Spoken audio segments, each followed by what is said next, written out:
aussi bien au groupe parlementaire qu'aux non-inscrits de débattre de ce projet.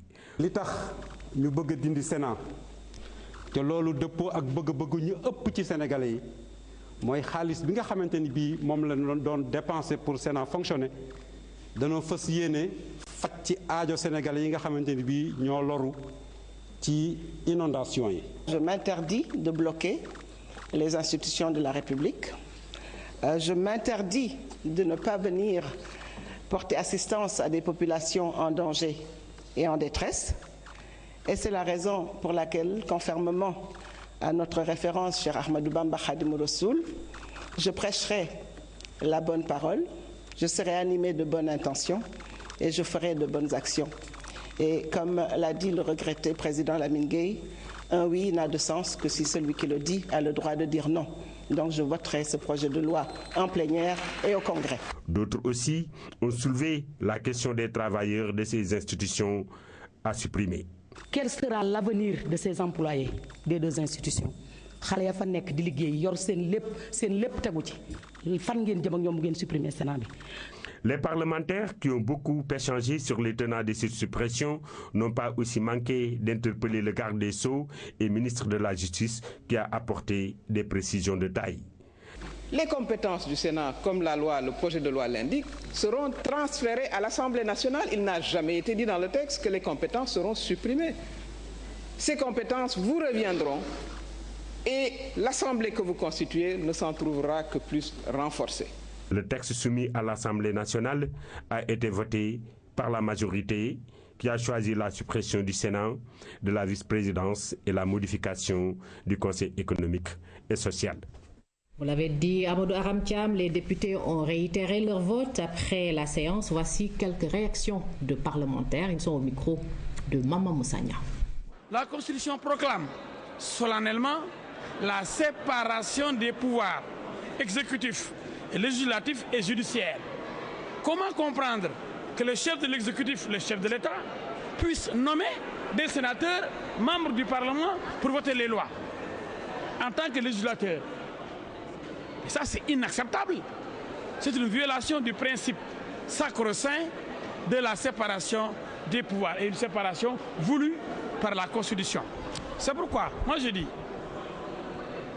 que ce ne sont pas les inondations qui motivent à mon niveau le vote de cette loi. C'est que pour moi, le Sénat n'a aucun sens, le Sénat n'a pas une existence légale.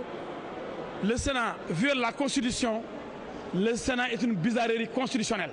Le Sénat, dans sa forme actuelle, est totalement inutile et surtout inapproprié pour une bonne marche de la démocratie dans la mesure où une bonne partie des sénateurs sont nommés par le président de la République. C'est une infime minorité qui est élue. Par conséquent, j'approuve totalement la décision de supprimer le Sénat. Ce que je réprouve, ce sont les motifs qui ont été invoqués et la procédure qui a été utilisée pour supprimer ce Sénat. Je pense qu'à l'avenir, il faut qu'il y ait une concertation. Mais il ne faut pas que ce soit la conjoncture, parce qu'il y a des inondations, parce qu'il y a du vent quelque part, qu'on doit supprimer telle ou telle autre institution.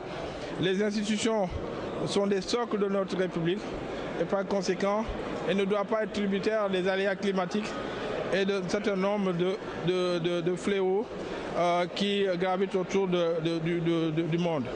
On a soutenu le projet de loi de révision constitutionnelle portant sur la suppression du Sénat, la suppression de la vice-présidence, mais aussi le remplacement du Conseil économique et social par le Conseil économique, social et environnemental, pour une raison simple. C'est un projet de loi qui vise à abréger les souffrances des populations. Et on a élu un président de la République, Macky Sall, qui, dans son discours de prestation de serment, avait dit qu'il serait le président de tous les Sénégalais et qui serait le président qui sera au Sénégal rien que pour les Sénégalaises et les Sénégalais.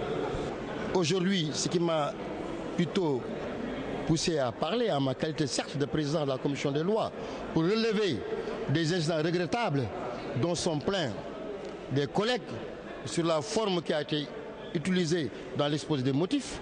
Et il fallait nécessairement qu'en tant que personne morale de cette commission qui a eu cette noble et lourde charge, donc de travailler pour la préparation de cette loi, de relever ça, d'en prendre acte et en toute humilité, de présenter des excuses aux honorables députés, collègues, et qui sont sentis blessés, offensés. Je reste convaincu que les raisons avancées dans le texte ne sont pas les vraies raisons qui sont à l'origine de la suppression du Sénat. Au contraire, Madame le ministre, je pense que le défi pour vous aujourd'hui, c'est peut-être de réformer le Sénat afin d'avoir un Sénat accepté par les Sénégalais. Si l'autre Sénat, qui est en train de se battre, qui va peut-être tomber, mais qui va tomber les armes entre les mains. Suppression du Sénat, les jeunes de l'Alliance pour la République du département